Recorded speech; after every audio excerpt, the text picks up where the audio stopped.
چلے جائیں گے. ہم جانتے ہیں کہ ہمارے الفاظ ہیں، آپ کے دل ٹوٹے ہیں، آپ حضرات شکستہ دل ہیں. گھر کی خواتین، ان کی اہلیہ محترمہ، ان کی بیٹیاں، ان کے خاندان کے لوگ، ان کے بھائی سمجھ رہے ہیں کہ ایک قیمتی ہیرا چلا گیا. لیکن ظاہر سی بات ہے، کل من علیہا فان ویبقی وجہ ربک ذو الجلال والاکرام. ایک ذات رہنے والی ہے، سب فنا ہونے والے ہیں. عالم جائے گا، مولوی جائے گا، حافظ جائے گا، قاری جائے گا، قاضی جائے گا، جسٹس جائے گا، چیف جسٹس جائے گا، مکھیا sarpanch, M L A, M P, پردھان منتری جائے گا، ہٹو بچوں والے جائیں گے، پیسے والے جائیں گے، بلڈنگ والے جائیں گے، عہدے اور ڈگریوں والے جائیں گے، زمین والے جائیں گے، رئیس جائے گا، امیر جائے گا، کبیر جائے گا، بڑے بڑے تعلقات والے جائیں گے، بینک بیلنس پیسے والے جائیں گے، اور ایک غریب بھی اسی قبرستان میں دفن ہو جائے گا. یہ دنیا ہے، یہ اللہ کا نظام ہے، یہ کائنات اسی طریقے سے چلتی رہتی ہے.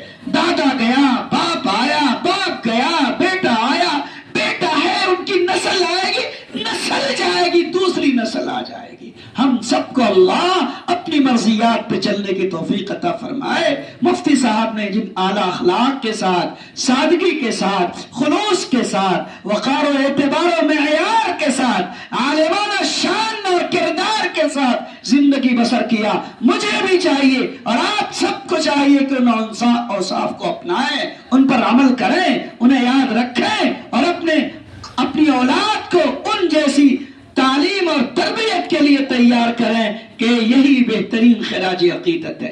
خدا اس گھر کو، مفتی صاحب کے تمام بھائیوں کو، ان کے خاندان کو، ان کے گاؤں کو اور قرب و جوار اور علاقے کے لوگوں کو، یہاں آنے والے تمام لوگوں کو خوب ان کے اس محبت کے صدقے میں مغفرت فرمائے، خیر اور عافیت کا معاملہ فرمائے، سبوں کو صبر و قرار اور تسلی نصیب فرمائے. قبرستان میں جتنے لوگ لیٹے ہیں، مفتی صاحب کی برکت سے پورے قبرستان والوں کی اللہ بخشش فرمائے.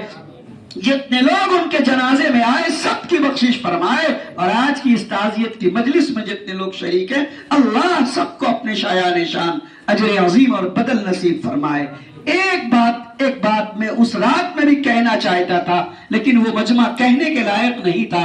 ابھی آپ حضرات سے 2 منٹ کا وقت لے کے یہ کہنا چاہوں گا کہ میری بحالی ہو رہی تھی بھگوان پور مدرسے میں. ماسٹر صاحب سے توجہ چاہیں گے. میری تقرری ہو رہی تھی 15 سال پہلے مولانا بھگوان پور مدرسے میں. تو ہوا کیا، مفتی صاحب کے بھائی ہیں مولانا خورشید انور قاسمی صاحب، بانجا ہیں. اگر وہ یہاں رہتے تو بھی میں یہ بات کہتا، وہ ہے نہیں.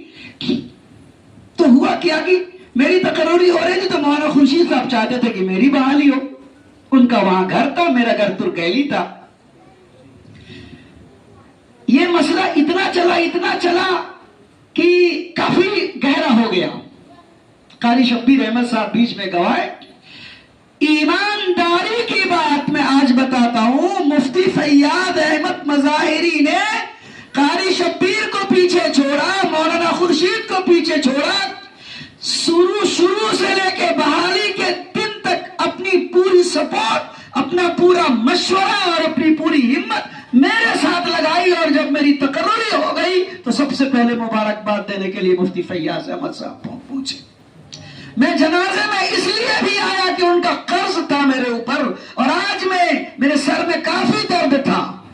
حافظ ابو سفیان صاحب کو لے کے میں یہاں حاضر ہوں. ان کا قرض تھا میری تقرری میں، میری ملازمت میں. خاندان سے انہوں نے تھوڑی دیر کے لیے بغاوت کری اور اپنے بھائیوں کا سپورٹ کرنے کے بجائے میرا سپورٹ کر کے، اور انہوں نے مشورے دیے، اور قاری صاحب کو بھی بعد میں تیار کیا، مولانا خورشید صاحب کو بھی تیار کیا. بعد میں ہم لوگ سب الحمدللہ ملتے جلتے رہے، آج تک ہیں. لیکن ان کا یہ احسان میں بھول نہیں سکتا ہوں. خدا اس احسان کے بدلے قبر میں ان پر احسان فرمائے. عافیت اور رحمت کا معاملہ ان کی نسلوں کے ساتھ اللہ مقدر فرمائے.